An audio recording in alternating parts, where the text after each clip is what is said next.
le monde, bienvenue dans cette nouvelle vidéo. Aujourd'hui, je vais répondre à toutes vos questions sur les decks. Alors juste, il faut savoir que j'ai déjà fait cette vidéo une première fois, évidemment avec d'autres questions, donc je vous la mets là si vous l'avez pas vue. Aussi, n'hésitez surtout pas à m'envoyer des messages sur Instagram ou dans les commentaires si vous avez d'autres questions. Évidemment, je réponds à tout, il n'y a pas de souci. Dernière petite clarification, j'ai deux playlists sur YouTube. Donc une playlist qui est vraiment consacrée à les decks. Donc si vous voulez la voir, je vous la mets là aussi. Et une autre playlist qui est consacrée aux écoles de commerce. Du coup, je vous invite à aller la voir aussi. Donc pour vous donner un peu l'ordre de la vidéo, on va commencer par les questions académiques. Ensuite, les questions pour les logements étudiants, résidences, colloques, bref. Ensuite, la vie associative, une question sur moi, et après, comment financer ses études. Donc c'est parti. Donc est-ce que les decks c'est une bonne formation? Ça j'ai déjà répondu dans une vidéo, je vous la mets là aussi, hein, on va faire comme ça. Donc oui c'est une bonne formation, mais le truc c'est qu'on va pas t'apprendre un métier. Non, on va te donner les armes pour réussir dans ta vie professionnelle en te rendant adaptable, curieux et réfléchi. Donc encore une fois, je vais me répéter, c'est pas ce que t'as, c'est ce que t'en fais. Donc si tu y vas, que t'es à la cool, que tu t'en fous, que t'apprends rien, que tu participes pas, évidemment que ça va te servir à rien ce diplôme. Mais si d'un autre côté, toi t'es curieux, si t'écoutes ce que les profs te disent, si tu t'intéresses, si le business en soi c'est quelque chose que tu aimes, t'inquiète pas, ça y a pas de souci, si t'es motivé, ça va le faire. Est-ce que ça ouvre des portes? Évidemment que ça ouvre des portes. Avoir EDEC sur le CV, que ce soit BBA ou que ce soit grande école, c'est déjà incroyable. C'est un gage de confiance entre l'école et l'employeur. Tu es censé être quelqu'un qui a fait une bonne école et du coup qui mérite une place en entreprise parce que tu as été formé à ça par une des meilleures écoles au monde. C'est mieux une école ou une université, ça dépend de ta personnalité et aussi ça dépend de tes moyens financiers. L'école, c'est très bien pour les gens comme moi, par exemple, qui ont besoin d'une structure. Moi, si j'étais en université, alors je pense que je ne serais pas venue de toute l'année. Parce qu'en école, les absences, si elles sont non justifiées, elles sont sanctionnées. Tu as des travaux de groupe, tu as un suivi, les profs savent qui tu es. Donc c'est vraiment comme le lycée, mais en études supérieures, t'es plus un enfant, t'es considéré comme un adulte. Donc ça, évidemment, je sais que ça ne correspond pas à tout le monde. Tandis que les universités, c'est vraiment ta responsabilité. T'as pas envie de venir, tu viens pas. Les universités, généralement, c'est gratuit. T'as des amphis avec des centaines de personnes. Donc ça, c'est vraiment à la force de ton mental, à ta volonté. Après, je sais qu'en école, on fait beaucoup plus de stages.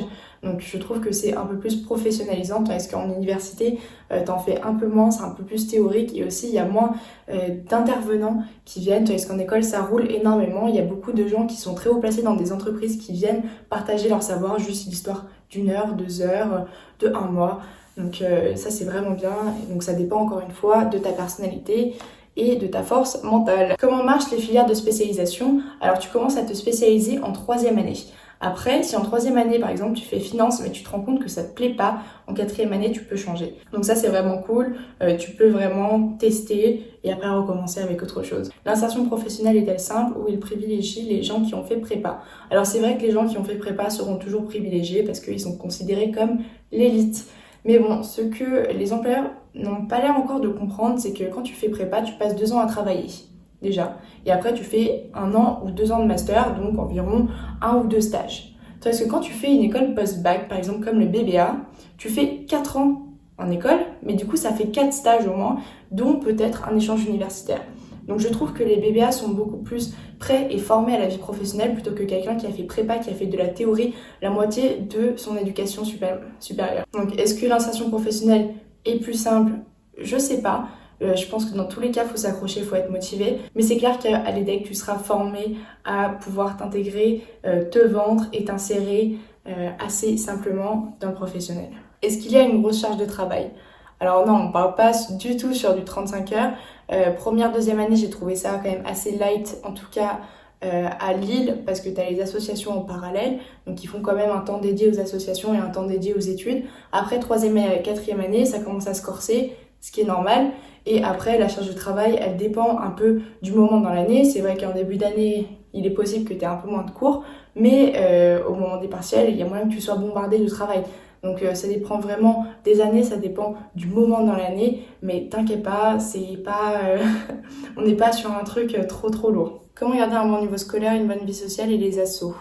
Alors, il faut savoir que pour réussir les decks, il faut pas être un génie, d'accord? Il faut s'intéresser aux cours évidemment, il faut être assidu, il faut être en cours, il faut un minimum apprendre il faut un minimum travailler, mais on ne te demande pas la lune. En vrai, ça va le faire. En première et deuxième année, si tu vas à Lille, ils savent que tu as des assos, ils savent qu'il y a des soirées, ils le savent. Donc le temps est vraiment géré de manière à ce que tu puisses t'épanouir sur tous les points de ta vie. Mais évidemment, si tu mets pas un peu du tien, tu n'y arriveras pas. Donc si je peux te donner un conseil, il faut pas forcément privilégier l'un des 3 pôles que tu viens de me citer, donc vie scolaire, vie sociale et association. Je pense qu'il faut travailler les 3 en amont, comme ça, tu as le meilleur des 3 mondes du coup. C'est mieux de vivre sur l'île ou dans les résidences étudiantes? Alors moi j'ai mon avis là-dessus parce que j'ai vécu sur l'île, que quand je pars de l'EDEC-Roubaix, j'aime bien faire mon petit chemin et arriver à Lille, dans une ville trop mignonne, où il y a les petits bars et tout, tu te sens chez toi, t'es plus dans ce cadre de vie scolaire. Donc ça c'est mon avis. Mais après aussi, autre raison, c'est tout simplement que les loyers sont pas chers à Lille pour les étudiants, donc tu peux avoir vraiment des beaux appartements. Mais en plus de ça, la plupart des soirées et des boîtes de nuit, voire quasiment toutes, se font à Lille. Donc rentrer à 4h du matin en Uber, en Octilien ou ce que tu veux, moi ça c'est pas du tout mon délire. J'aime bien rentrer à côté de chez moi. Donc ça dépend après des gens. Après c'est vrai que le matin c'est 45 minutes pour aller en cours. Moi ça me dérange pas personnellement. Je sais qu'il y en a quelques-uns qui seront peut-être un peu dérangés, mais c'est pas inhumain. Après aussi il faut savoir qu'à l'EDEC, évidemment qu'il y a des soirées, hein, c'est pas... Enfin, ça va, il se passe des choses, en plus il y a des codes, donc c'est aussi des colocs, il y a d'autres résidences étudiantes, donc c'est quand même assez vivant aussi. Donc tout dépend en fait de toi, de ce que tu préfères. Quels sont les prix pour les logements étudiants? Est-ce que c'est cher? Donc logement étudiant, je pense ça comme résidence étudiante, c'est pas cher, mais c'est cher pour ce que c'est. Donc par exemple à l'EDEC, je sais que une chambre dans un code c'est du coup une grande coloc où tu as juste ta chambre qui t'est dédiée, qui est rien que pour toi. Ça c'est je crois autour de 300 balles et enfin pour 300 balles tu peux avoir quelque chose de mieux sur l'île. Donc bon, à toi de voir si tu peux trouver quelqu'un sur l'île pour te mettre en coloc, si tu as les moyens d'habiter à l'île ou si tu as juste l'envie, ou si tu préfères vivre sur les résidences étudiantes, dans ce cas-là, tu fonces. Où doit-on vivre pour être au plus près des soirées et des bars? Moi je te conseille l'île évidemment, après c'est comme je t'ai dit, sur les résidences étudiantes, à l'EDEC, tout ça, t'inquiète pas, il y a quand même des soirées. Après il y a moins de bars, donc à toi de voir. La vie associative niçoise est-elle aussi peu remplie? Alors, déjà de 1, quand t'arrives à Nice, t'es pas au courant des assos. L'administration te met absolument pas au courant, t'as pas de mail, rien du tout, donc c'est un peu toi qui dois faire ton investigation sur le mur de promo, tout ça. Après, c'est pas du tout comme à Lille, où à Lille va vraiment y avoir ce côté fête, donc soirée étudiante dans la ville, drapeau de l'asso, chant d'asso, tout ça. Ça, c'est pas du tout comme ça à Nice. Nice, c'est vraiment des centres d'intérêt, donc des associations généralement sportives, sinon de mode. Donc voilà, c'est complètement différent. Il y en a, mais c'est pas du tout la même chose à laquelle tu peux t'attendre à Lille. Comment postule-t-on au BDE? Donc, le BDE au BBA, tu te fais recruter par les gens qui ont créé leur liste, donc qui ont déjà créé le groupe pour le BDE, et en grande école tu postules. Donc petit tips pour être repéré par les gens du BDE, en BBA en tout cas, moi je te conseille déjà de participer aux soirées. Il faut montrer que t'es quelqu'un d'ouvert, qui s'entend bien, un peu bien avec tout le monde, il faut être remarqué, mais attention dans le bon sens, hein, quand même, fais pas des dingueries.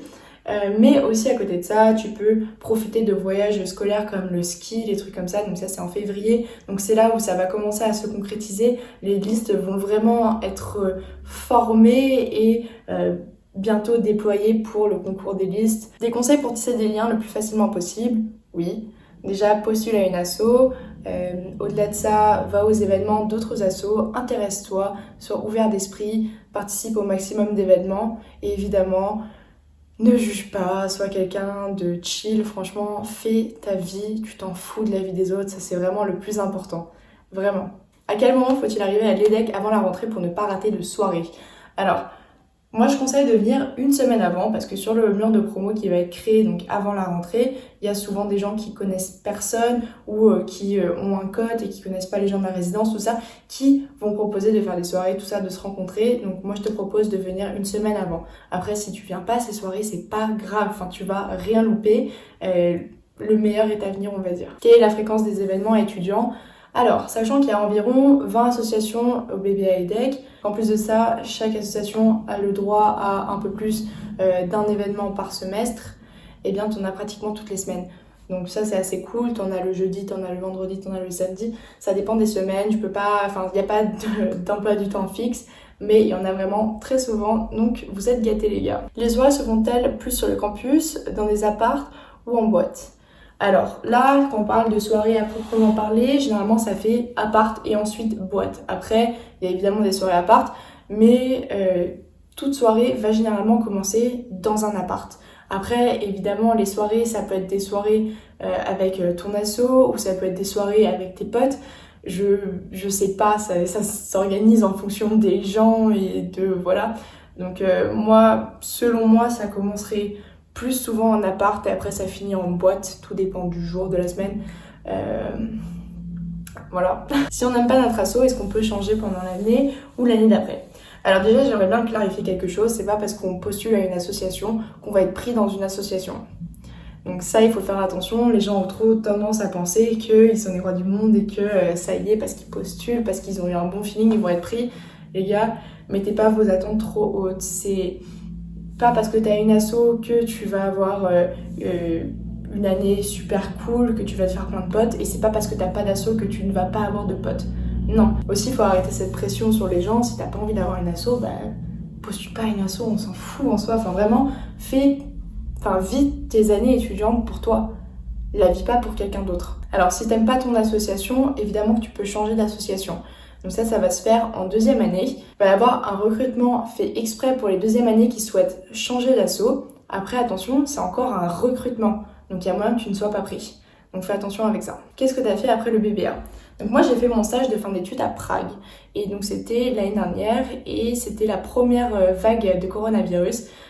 Donc j'ai été confinée à Prague toute seule. Et je vous avoue que j'ai senti le truc arriver. Je me suis dit, oh là là, là la vague de coronavirus c'est marrant. Ça va pas durer 6 mois, hein. Enfin on va pas le faire un mois. Du coup j'avais été prise dans un master à l'EDEC, le truc Data Analytics et Innovation, je sais plus. Et j'ai dit, tu sais quoi, non. Tu sais quoi, non, je vais me trouver un stage. Parce que là, si je vais faire mon master, déjà, je dois rembourser mon prêt. Donc, j'ai déjà de l'argent qui sort. En plus de ça, il faut que je trouve un logement étudiant. Bof, j'ai pas envie de recontracter un prêt. Et après le master, qu'est-ce que j'aurais fait si je trouve pas un stage directement? Si le coronavirus, ça dure vraiment aussi longtemps que ça. Ce qui était le cas d'ailleurs. Je retourne chez mes parents? Non. Jamais de la vie. Du coup, j'ai fait, tu sais quoi, j'ai trouvé un stage. J'ai trouvé un stage en Suisse, La Planque, et j'ai été embauchée en CDI. Donc voilà, maintenant je travaille dans une start-up qui développe une intelligence artificielle pour les entreprises, pour leur marketing, reporting, data agrégation, optimisation de campagne. Et donc moi je suis dans le département marketing et voilà, ça se passe très bien, je suis très contente. J'ai été embauchée en CDI. Donc voilà. Comment demander sa bourse à l'EDEC? Alors avant, chaque année, tu vas recevoir un mail te proposant toutes les bourses, tout ça, t'expliquant comment ça marche. Après, il est peu probable que tu ne reçoives pas ce mail, mais dans le pire des cas, si tu le reçois pas, t'envoies un message à l'administration de l'EDEC et ils vont répondre, ils sont hyper réactifs. Est-ce que tu gères bien pour rembourser ton prêt étudiant? Alors, au début c'était un peu compliqué, je vous avouerai, parce que j'étais encore en stage et il fallait que je rembourse environ 700 € par mois. Et moi, je gagnais 2000 € par mois, et sauf que j'avais l'appartement. En Suisse, c'est très cher l'appartement, donc déjà, il y avait la moitié de mon salaire qui partait. En plus de ça, les courses, tout ça, j'avais absolument pas les moyens de vivre et de rembourser mon prêt. Du coup, pendant 4 mois, j'ai demandé de l'aide à mon père, et j'ai de la chance parce qu'il a pu m'aider. Et maintenant, du coup, que j'ai été embauchée, je rembourse mon père et je paye aussi mon prêt. C'était un peu dur au début, maintenant ça va mieux. Mais il faut savoir que là, je rembourse 2 de mes prêts. En même temps, il m'en manque un. Donc là, je rembourse en moyenne 800 € par mois. Mais quand le prochain va arriver, je devrais rembourser un peu plus. Donc ça va, je m'en sors. Mais c'est vrai qu'un prêt, il faut savoir dans quoi tu t'embarques, quoi. C'est possible de faire 2 prêts à la suite? Bah oui, comme je te dis, c'est possible de faire 2 prêts à la suite. Après, le banquier va évidemment te poser des questions. Il va falloir que tu sois prêt, toi, que tu saches qu'est-ce que tu as envie de faire après donc l'année en cours, si tu as envie de faire un master, quel métier tu as envie de faire, et tout ça. Donc il faut vraiment que tu sois quelqu'un de confiance aux yeux du banquier, parce que évidemment il va pas te passer de l'argent comme ça. Donc voilà, j'espère que j'ai répondu à toutes vos questions. Si vous en avez d'autres, comme je vous l'ai dit, vous venez sur Instagram ou dans les commentaires, je répondrai à tout. En attendant, si tu as aimé ce contenu, que tu veux d'autres contenus similaires, tu likes la vidéo. Et en attendant, on se revoit la semaine prochaine. Bye!